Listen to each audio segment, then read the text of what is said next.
بچے جو ہمارے چھوٹے بچے ہیں اور ابھی وہ بچے جو انشاءاللہ جن کو یہ جنم دیں گے، جو ہمارے پوٹینشیل پیرنٹس ہیں، وہ بچیاں جو میٹرک ایف اے میں پڑھتی ہیں، ایف ایس سی میں پڑھتی ہیں، جو بچے، ان سب کو یہ بات بتانے کی ضرورت ہے کہ خدا کے لیے جو غلطی ہم نے کی ہے تم نے وہ غلطی نہیں کرنی.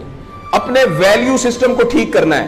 فوری طور پر اپنے بچوں کی تربیت پہ توجہ نہ دی، اگلے 10 سال میں ایک ایسی نسل آنے والی ہے جن کو چائلڈہڈ ڈپریشن ہوگی، جن کو سوئسائڈل تھاٹس آئیں گے، جن کی سیکسول ٹریننگ بہت بری ہوگی، اور جن کے اندر ریلیشن شپ پرابلمز ہوں گے. اور یہ ہونے والا ہے، ہماری آنکھوں کے سامنے ہونے والا ہے. اگر آپ کے ہاتھ میں ایک موبائل ہے، آپ ابھی اپنا موبائل کھول کے فیس بک کھولے، جو پہلی 1.5 منٹ کی ویڈیو آئے گی اس میں ایک نیم برہنہ عورت ناچ رہی ہوگی.